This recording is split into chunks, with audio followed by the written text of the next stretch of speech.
देहरादून में मौसम की पहली बारिश ने नगर निगम के दावों की पोल खोलकर रख दी है। बारिश के कारण शहर में जगह जगह जलभराव की स्थिति पैदा हो गई है, जिसके कारण लोगों की दिक्कतें बढ़ गई हैं। नगर निगम का दावा है कि मानसून सीजन से पहले शहर के नालों की सफाई करवा दी गई है, लेकिन पहली बारिश के चलते ही शहर में जलभराव की स्थिति पैदा हो गई है। बारिश के कारण दून शहर में घंटों बिजली भी बाधित रही है। हालांकि जिला अधिकारी का कहना है कि बरसात के मौसम में यदि कहीं पर आपदा जैसे हालात बनते हैं तो इसके लिए आपदा कंट्रोल रूम बनाया गया है। कंट्रोल रूम में 24 घंटे कर्मचारियों की ड्यूटी लगाई गई है।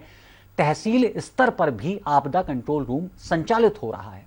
जल भराव की समस्याएं, हमारा जो आपदा कंट्रोल रूम है 24/7 संचालित है और तहसील्स में भी आपदा कंट्रोल रूम 24/7 वर्क कर रहा है। इस बार हमने तहसील स्तर पर आपदा कंट्रोल रूम्स को और सुदृढ़ करने के दृष्टिगत हम लोग ज़्यादा से ज़्यादा स्टाफ हम नियुक्त कर रहे हैं। तो सूचना जनता से लगातार जहाँ पे भी आ रही है हम संबंधित विभाग को कम्युनिकेट कर रहे हैं। जैसे कल परसों सूचना आई थी इंदिरा नगर और 3-4 जगहों पे जल भराव की समस्या आई थी, तो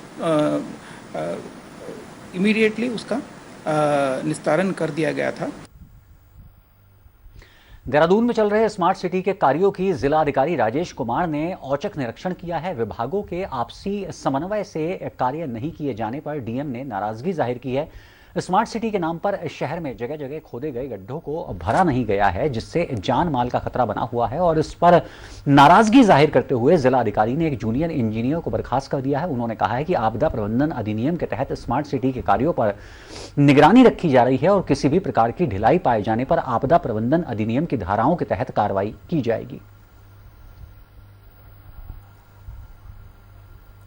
ये देखने को मिला है कि विभागों द्वारा का जो है कोऑर्डिनेटेड तरीके से कार्य किया नहीं जा रहा है।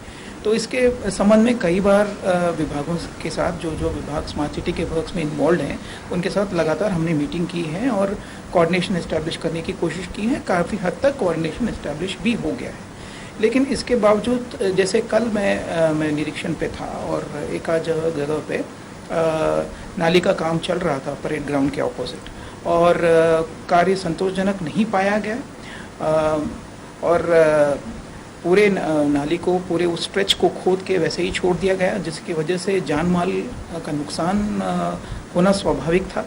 और इसी वजह से मैंने अभी जितने भी स्मार्ट सिटी के कार्य हैं और जितने भी दूसरे वर्क्स हैं जो डिस्ट्रिक्ट देहरादून में टेकअप किए जा रहे हैं मानसून की अवधि में, उनको आपदा प्रबंधन अधिनियम के अंतर्गत मैंने ओवरऑल एक ओवरआर्चिंग निगरानी रहेगी आपदा प्रबंधन अधिनियम के अंतर्गत। नुपुर शर्मा के विवादित बयान पर सुप्रीम कोर्ट ने उन्हें फटकार लगाई है। बीजेपी जहां पर उनके बयान से बैकफुट पर आई है, वहीं उत्तराखंड कांग्रेस का कहना है कि उदयपुर की घटना भी उनके विवाद के बयान का ही नतीजा है। कांग्रेस का आरोप है कि बीजेपी नेता अपने धार्मिक फैलाकर राजनीतिक लाभ लेना चाहते हैं और इस तरह के बयान और घटनाओं से सामाजिक सद्भाव बिगड़ता है। कांग्रेस पार्टी तो शुरू से ही ये मानती रही है कि देश के अंदर सांप्रदायिक सौहार्द बना रहना चाहिए और धर्म के नाम पर जो है राजनीति नहीं होनी चाहिए। लेकिन भारतीय जनता पार्टी देश के अंदर जो सांप्रदायिक माहौल तैयार करती है और धर्म के नाम पर जो माहौल बना करके देश के अंदर आज देश की सत्ता पर काबिज भी है, और ये हम ही नहीं कहते, पूरे देश के अंदर आज दिखाई दे रहा है। नुपुर शर्मा जी के जो विवादित बयान जो उनका था उस पर उनको तुरंत क्षमा मांगनी चाहिए थी, लेकिन उन्होंने क्षमा नहीं मांगी।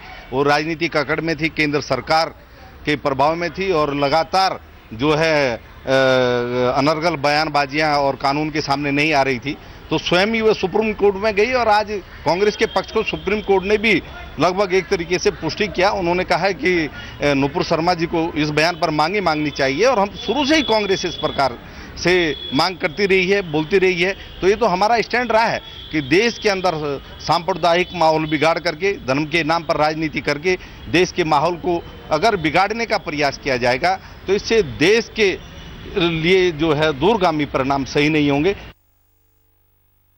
उधर इस मुद्दे पर बीजेपी का कहना है कि नुपुर शर्मा को बीजेपी ने पार्टी से निष्कासित कर दिया है और अपने बयान पर वो माफी भी मांग चुकी है, लेकिन सुप्रीम कोर्ट के निर्देश का उन्हें पालन करना चाहिए। भारतीय जनता पार्टी में नहीं है और जैसे ही ये विषय संज्ञान में आया था तो तुरंत भारतीय जनता पार्टी ने उनके विरुद्ध अनुशासनात्मक कार्रवाई की और उनको पार्टी से निलंबित किया और उन्होंने स्वयं भी माफ़ी मांगी है चैनल्स पर। और अब अगर सुप्रीम कोर्ट ने कोई निर्देश दिया है तो उसका भी उन्हें पालन करना चाहिए। यहां वक्त हो चला एक छोटे से ब्रेक का। ब्रेक के उस पार भी खबरों का सिलसिला जारी रहेगा। आप चलते रहिए सहारा समय के साथ।